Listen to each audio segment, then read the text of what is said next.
Telugu Desam, Janasena, BJP బలపరిచినటువంటి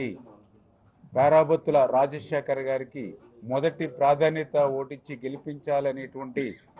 ఉద్దేశంతో మన రాజమండ్రిలో ఈరోజు మరి తూర్పుగోదావరి జిల్లాకు సంబంధించినటువంటి తెలుగుదేశం, జనసేన, బీజేపీ ప్రజాప్రతినిధులతో ఒక సమీక్ష సమావేశాన్ని ఈరోజు నిర్వహించుకోవడం జరిగిందని చెప్పి ముందుగా మీ అందరికీ కూడా తెలియజేసుకుంటూ, గత 20-25 రోజులుగా ఎన్డీఏ కూటమి తరపున రాజశేఖర్ గారి గెలుపు కోసం మరి ఉభయ గోదావరి జిల్లాల గ్రాడ్యుయేట్ ఎమ్మెల్సీగా ఆయనకి గెలిపించేటువంటి నిమిత్తం, ప్రచార నిమిత్తం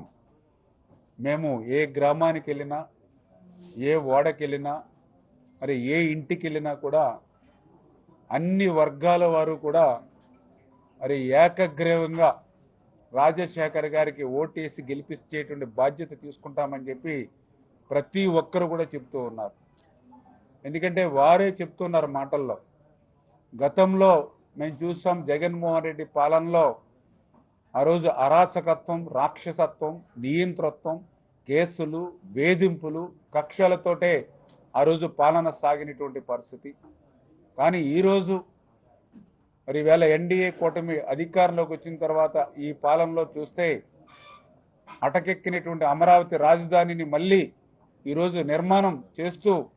ఈవేళ మళ్ళీ ఒక రాజధానిని ఈరోజు ఈ రాష్ట్రానికి ఏర్పాటు చేసేటువంటి విషయం కానీ, ఏదైతే ఆ రోజు పోలవరాన్ని ముంచేస్తే మళ్ళీ ఈరోజు ఆ పోలవరం ప్రాజెక్టుని మళ్ళీ ఈవేళ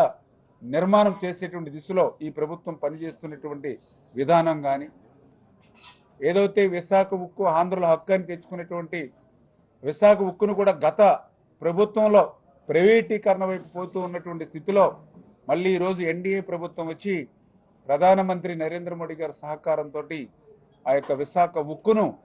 మరి ప్రైవేటీకరణ నిలిపినటువంటి విషయంలో కానీ, రైల్వే జోన్ని సాధించుకోవడంలో కానీ, ఏదైతే గత పాలనలో పొరుగు రాష్ట్రాలకు పోయినటువంటి మరి కియో ఎక్స్టెన్షన్, లూలు,